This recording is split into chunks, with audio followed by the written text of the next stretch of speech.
So Rick, we're here at the New York Auto Show 2022 edition. We're back after almost a 3-year hiatus. And we're talking about the top 5 cars and trends and things that we're seeing here on the floor. We've been here for a couple hours now, Rick, and I want to start off with the car that's right behind us, the new Nissan EV, the Ariya. You know, Rick, I had a chance to drive this earlier this week, and I thought to myself, it's going to be like any other regular EV, pretty bland, whatever. I'm actually pretty impressed with the entire package. I thought it was really quiet. I thought it drove really well. And the interior was nicer than I thought it would be. I think kudos, good work. So before you and I talked about this, I also thought this was the most interesting thing I've seen here at the show. So I was looking inside the car with some kids, let's call them 20-somethings, and they were all fascinated with the screen because it's this wavy, contiguous one screen that waves. I don't know what the right word for it is. That's not what caught my interest. What caught my interest is there's no center hump. And the space where there would normally be that hump in the front is completely open, and the same in the back. So I was able to talk to one of the engineers about this, and he explained, well, there's no drive shaft, which you don't need in an EV, but the interesting thing to me is that a lot of the companies that make EVs, they keep that hump there anyway, and they use it for other stuff. So you've only got so much stuff inside of a car, and you need to put it somewhere. So a lot of the EVs will still have that hump, and Nissan decided to take that out, and you can actually sort of sprawl out in the front seat. I tried it out. I'm a pretty good sprawler. Yeah. And you can, put your legs out, spread your legs out a little bit, and then in the back you've got more legroom in the middle. So that's just one example of how the space inside of a car actually changes when you don't have a gas engine. You don't have to have a drive shaft running from the front to the back, or whichever direction maybe it runs from the back to the front, I don't really know. But so that's actual innovation, and there's a lot more that apparently is coming after that. For fans of Rick and I, if you want to see Rick sprawling out, we have fans. The Lincoln Navigator review from a couple years ago, he's sprawling back. But back to the Ariya, just real quick. You were absolutely right. I think you and I spoke to the same guy, the global head of design, Alfonso Albeza.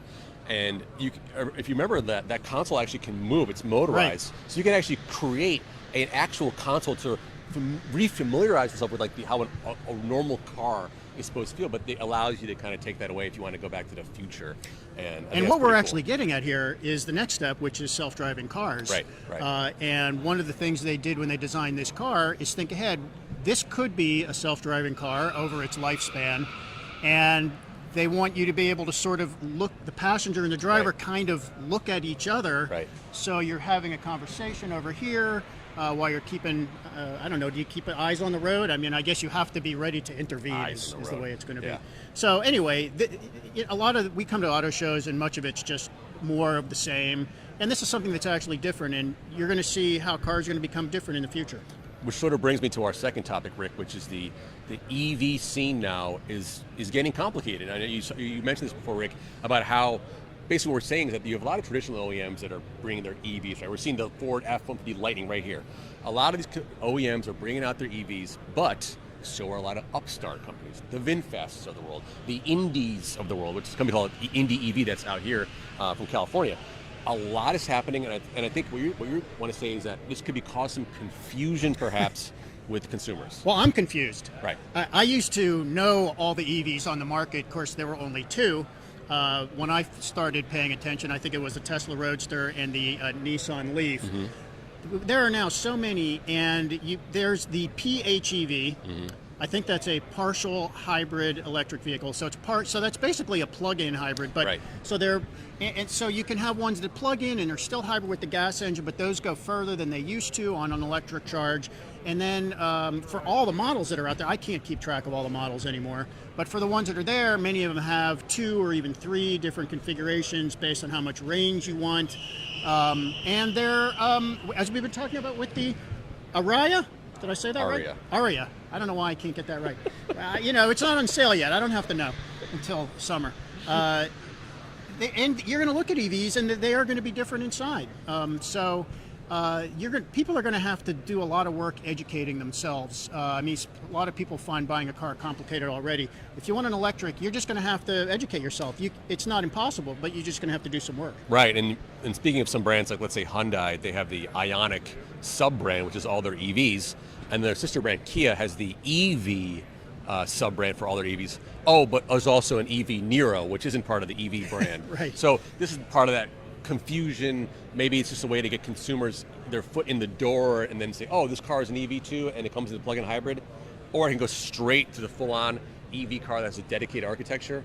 Not that they know what that even means, but I guess we're kind of talking about the same thing here. Right? And one other thing, just the way you started talking about this, you mentioned two, I guess, future automakers. No, I think no one watching this video has ever heard of VinFast. Okay, I wasn't familiar with it until I got here. VinFast, and the other is Indy. Yeah. And this is on top of the other new companies that people are starting to get familiar with, such as Lucid, Lordstown, Rivian. I'm sure I'm forgetting some there. So there's this market's just getting very full and very complicated. Faraday Future, Mullen. I mean, we saw a bunch of these in LA. VinFast, interesting. We spoke to the global deputy CEO earlier today, and they're coming to the States. They're bringing those cars to the States. Tell everybody where this company's from. So they're from Vietnam. They're Vietnam's first global EV maker. They have two cars that they've created so far, like they call the VF9 and the VF8, two SUV crossover type vehicles.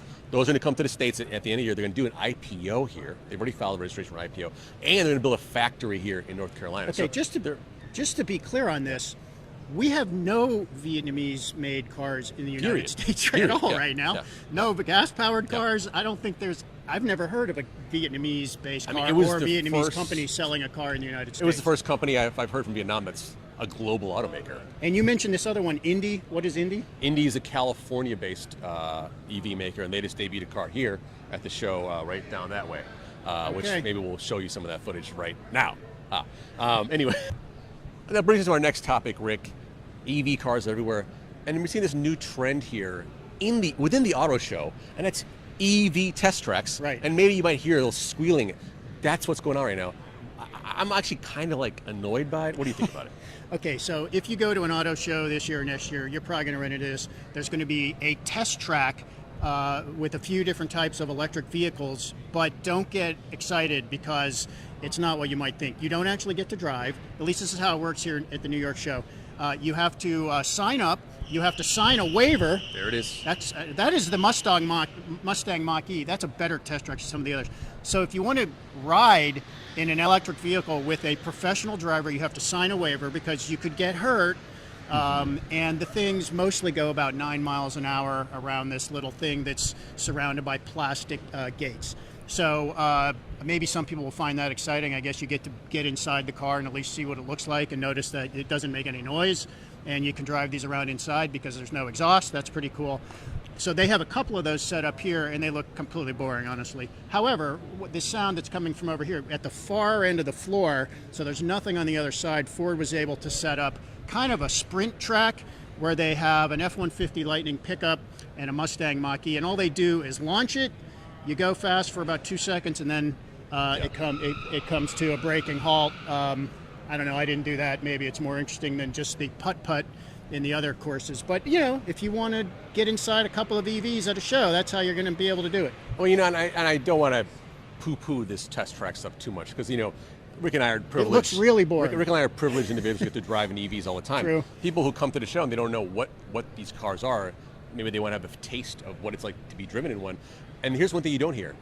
No engine sound, no exhaust. All you hear is the wheels, right? So that's another eerie thing that you kind of get. And in the other tracks, other than the one that Ford's running over here, you don't even really hear the wheels. It's just going so slow. It looks like a bumper. Well, you can get in, you can see how the how everything works. And you see the cars in motion. And I think that's one of the big things too, Rick, is seeing the cars in motion, how they operate, how they. Oh, that's an There's old not car. much motion. Yeah. I mean, they're going 10 miles an hour. Yeah, but anyway. Yeah. Okay, so. Test tracks, I find them annoying, but I guess they're a necessary evil now. The future of auto shows is test tracks. Another thing that's a future of cars that we're seeing, regardless of EV status or gas-powered cars, screens everywhere. The Nissan Ariya that we've mentioned has an actual piece of curved glass that goes across the entire dash. It looks really cool. But Rick, what we're finding is that there's screens everywhere, and maybe they're distracting. We're going to find out because you're going to have wall-to-wall screens in your car, in the car you buy one of these years. So I looked inside a Jeep. It's the Grand Wagoneer, and so there's the usual set of instrument display in front of you. Then there's the usual, what's now a large console in the center stack, and then the passenger has another screen, which in the version I saw, broken down into 3 different screenlets, and then in the second row, because it's a third row vehicle, each of the outboard passengers has a screen. That can be your own network for whatever you want. There's another screen in the middle with some controls on it. And each of those all of those screens you can break down into sub-screens. So really, it's the equivalent of having like 15 smartphones in your car, different phone screens. What happened to this, like driving a car and have a focused, nice experience? Now we're just like our worlds are just being distracted wherever we go. I mean, I guess we always need technology to complain about. So this is what people are going to complain about. We cannot escape the screen, but we asked for it. We actually love our screens, and I think you can turn some of these screens off. So I'm sure that if you have kids in the back seat and you don't want them looking at a screen, you can turn that off. But look, you have kids; they'll never turn it off. Well, mine are grown up. They wouldn't listen to what I told them to do anyway. So it's also a game of one-upmanship, right? Where it's like, the Navigator has how many screens? Cadillac's like, we're going to add 20. You know, they have a 20-inch screen. We're going to have a 25-inch screen, right? It's all this. The horsepower wars come to screen wars. I'll tell you what. I mean, as a driver and as somebody who actually has to spend money on a car every now and then, there's an optimal screen level that is not the same as the maximum screen level. You don't need that much information when you're driving a car. Now, if you're not driving and the car is driving itself, I guess maybe you can, at some point you can watch a video, but how many screens do you need to watch a video? It's overkill from a driver perspective. You know, as a driver, you need some information. It's sometimes convenient if you can flip through on it, but I think those big screens I think they're ugly. Yeah. They don't seem like artfully designed or artfully integrated into the dash. I mean, there's no like cohesiveness to the dash. It's just you have a sculpted dash and then a thing sticking out at you like this. So yeah, they're still kind of developing the language for screen usage and for now, development in a car. They think that the bigger the screen, the better. So let's talk about focused driving cars. This is our last topic, Rick. There's some cool cars there. There's still gas-powered cars, and for me, I'm all about that GR Corolla. I mean, Corolla, yeah, sexy name, right? But this is an actual car that's going to be made for the U.S. market. They're taking a Corolla hatchback, souping it up with a 300 horsepower, 3-cylinder turbocharged engine, all-wheel drive that you can actually control the amount of control you want in each axle. And it's got like race-inspired suspension. It has a forged carbon roof, Rick, to keep that low center of gravity. It is a hatch that is really the spiritual CI. I think it's awesome. If it's going to be around $45,000, you're not a simple guy. You care a lot about the quality of the stitching in the leather trim and the quartz appurtenances, the dial knobs, and all this. I mean, a Toyota Corolla. Morgan Corn, sorry. So Rick, yes. Okay, have my tastes changed a bit? Sure. Has my wallet changed a bit? Yes. Is my wallet more realistic speaking? Yes. This car, I think, is a Did you get demoted or something? I mean, what happened to your wallet? I just realized I couldn't buy all the cars that I tested. We should tell everybody, if they don't know, what happened to your wallet is you actually bought a car for a while. I did. And it didn't work out the way you wanted exactly. I liked owning it. It just got too expensive in terms of parking in the city, all this nonsense. I got rid of it. It was a good, sound financial decision. So you now have a thriftier way of thinking about automobiles. Also, you realize like how much utility can you get per dollar, right? Like how much better is $1 million car versus a $100,000 car, right? It could be a lot better. But this, back to the Corolla. I think the Corolla is awesome. I know you're a fan, Rick. I thank God they're bringing this. This is exactly. I'm a hot hatch guy. So I can't wait to drive it. It comes with a manual transmission. There are hardly any manual transmissions left. We're talking about the last manuals standing are going to be the ones that are coming out right now. They're only going to be 5 or 10, and I think they're going to be collector's items. But so it's going to be. I'm sure the performance is going to be great. You know, the hot hatch rivalry is not completely dead. There's a new Golf GTI. And there's a new Golf R. The new Subaru has a new WRX. That's WRX, not in a hatch model yet. And there's some question about whether they will bring a hatch to the United States. They may not. It's a manual too. Also a manual. So this is, I think, like the last generation of these sporty, gas-powered, manual transmission, affordable sports cars. I want to add one quick thing about that Corolla, if I may.